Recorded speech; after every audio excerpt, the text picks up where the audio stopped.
volta com o terceiro bloco de discussão, hoje falando sobre os 10 anos da Lei Maria da Penha.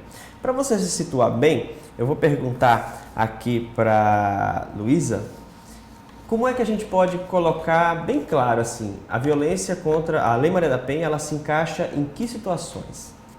Na verdade, é necessário que exista uma relação doméstica, mas não no sentido de estar morando junto. Não é necessário que exista a coabitação, mas que tenha uma relação de afetividade, e aí pode ser entre uma companheira e um companheiro, do pai para a filha, né? Essas relações de parentesco também, porque é violência doméstica e familiar. Né? Então, familiar no sentido do pai, do avô. Primo, prima, tio. Tem um limite de grau? Não, mas tem que tá caracterizado, né? Tem que ter a necessidade de que seja identificada, né? O processo de violência. E, por exemplo, muitas vezes um relacionamento abusivo, ele acaba desencadeando no processo de violência doméstica. Né, muitas coisas, muito tipo de violência não são vistas como tais. Por exemplo, a retenção de documentos da mulher é uma forma de violência patrimonial prevista na Lei Maria da Penha. Que tipo de retenção acontece? Por exemplo, documento de identidade pessoal, porque aí a mulher ela não consegue pegar receber o Bolsa Família, por exemplo.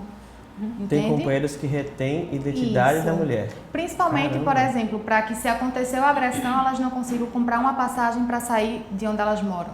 Então isso é uma forma de violência prevista na Lei Maria da Penha, que muitos não conhecem. Deixa eu exemplificar para quem está em casa entender bem. Às vezes a mulher conhece um homem numa balada, numa discoteca, e depois os dois saem e tem lá uma noite juntos. E aí, no dia seguinte, eles se encontram novamente e, nesse encontro, ele acaba violentando ela. A Lei Maria da Penha entra nesse caso ou aí já é o Código Penal tradicional? Violentando em que sentido? No sentido de... Uma violência que se encaixe dentro dessa legislação. Se for no caso... Não, é necessário que exista uma certa perenidade nessa relação, né? Então, a relação tem que existir de fato. De fato, Mas não, por exemplo, que exista um casamento ou uma união estável. Não precisa ser uma coisa jurídica. Mas também não pode ser um namoro constituído. Isso, exatamente, né? Mas aí, numa situação como essa, por exemplo, a mulher, ela pode recorrer aos artigos que já tem no Código Penal. E pode ir para a delegacia da mulher do mesmo jeito. Pode, com certeza. Certo. Luziana, a mulher está inserida no modelo capitalista, numa sociedade que a gente já entende que é uma sociedade machista. Até que ponto esses fatores ajudam a tornar essa violência tão natural? No sentido próprio da estrutura dessa sociedade, né? Que é uma sociedade extremamente competitiva, né? Que nasce com a perspectiva de dominação, né? E de legitimação da violência a partir de processos de racionalidade. E nesse sentido, a naturalização básica é essa violência primária dentro dos lares, né? Esse espírito, esse tipo ideal provedor e ao mesmo tempo domador, né? Isso vai resvalar em todas as outras instituições sociais, em todas as outras relações, sejam elas no mercado formal, estrito sensu, como nos casos de assédio moral, sexual, seja nos casos daquelas pessoas que não estão incluídas diretamente no mercado de trabalho, mas que sofrem processos também que a gente poderia constituir como danos morais ao feminino. Então, sim, eu não diria machista, estrito sensu, mas eu diria uma sociedade masculinista, onde o masculino é representado pela virilidade, a virilidade é violência, né? E nessa sociedade, o uso racional da violência legitima, sim, esses comportamentos agressivos, truculentos, e são, na maioria das vezes, banalizados porque são como imprescindíveis, né, nos processos educativos. É engraçado perceber como a gente ainda reproduz, sem muita consciência disso, padrões medievais, onde as mulheres diriam assim, né, porque foram educadas para aquilo, elas casavam para que os homens a educassem ou terminassem sua educação. E hoje, quando nós trabalhamos com mulheres vítimas de violência, um dos processos mais fortes é justamente a violência psicológica. Porque só 5, 10 anos depois elas procuram, né, auxílio, socorro, seja nos meios assistenciais ou jurídicos, estrito sensu, porque elas passam um processo muito longo para entender que aquilo é uma violência contra elas.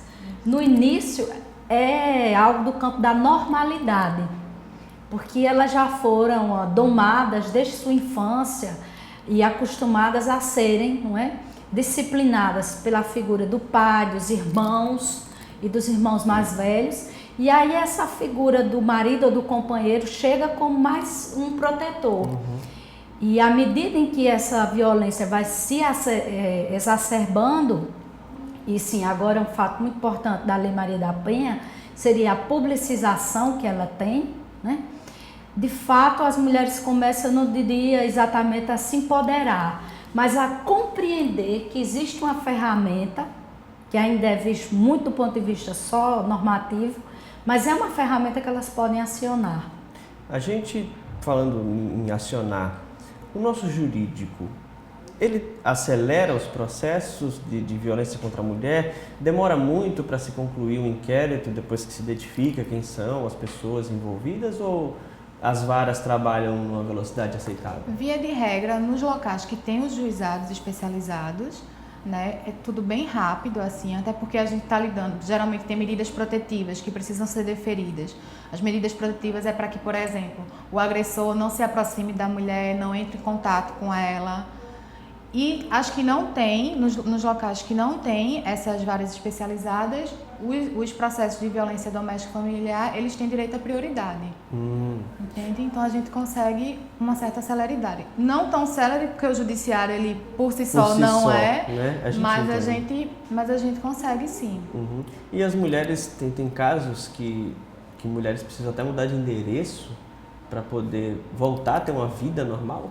Isso, tem sim, né? Porque é importante a gente falar que, via de regra, as mulheres que estão passando pelo processo de violência doméstica e familiar, elas têm uma classe social definida, elas têm uma cor definida. Isso não quer dizer que não exista a violência em outro tipo, não é determinado. Mas tem o que predomina. Isso.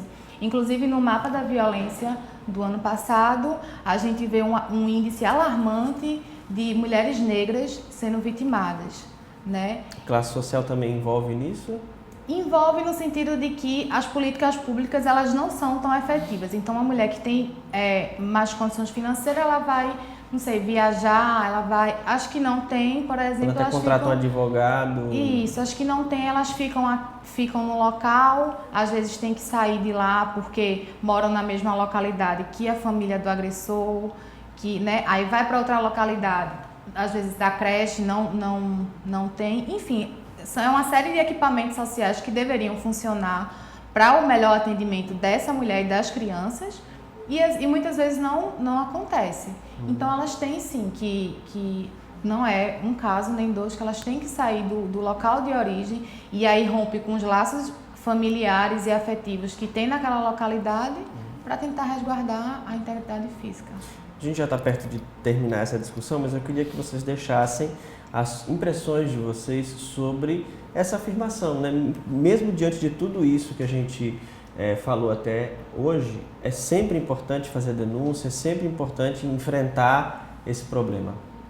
É fundamental, né, que as mães que na nossa sociedade, né, as mães responsáveis, são 90% do processo socializador, né, passam pelo feminino, que nós mulheres tenhamos a compreensão, né, de começar a educar os nossos filhos, sejam eles meninos ou meninas, ou no caso, aqueles que nós percebemos já desde muito pequenos como trans, nesse sentido, né, da não violência, do respeito ao outro, do respeito à dignidade da pessoa, porque se não for um processo pedagógico a longo prazo, daqui 25 anos a gente vai estar, né, como ficamos agora nesse ano, ao discutir o ECA, vendo pouco que se avançou em termos realmente de transformação de comportamentos sociais.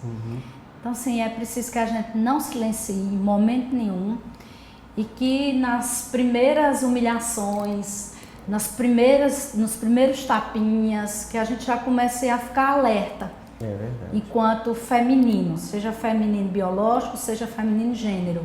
Perfeito. Mas que a gente não permita. Ok. Luísa, obrigada pela sua participação também. E eu queria que você deixasse essa questão, né, de enfrentar e denunciar e ir até o fim. Eu acho que é importante falar que a violência ela tem um ciclo, né?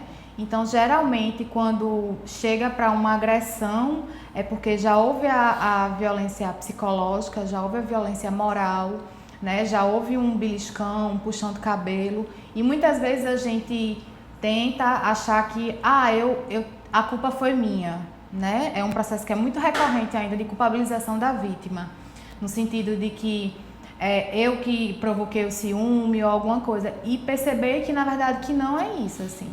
A mulher ela nunca é culpada da violência que é praticada contra ela, que até chegar num processo de agressão, né, física, via de regra já tem uma série de outras agressões e que é preciso sim denunciar, inclusive entender que o processo educacional para as crianças, ele tem que ser compartilhado com os pais, né? E não ser uma coisa só, uma obrigação da mãe ensinar a filha e ao filho de que não deve bater, mas o pai também ensinar isso para o filho e para a filha.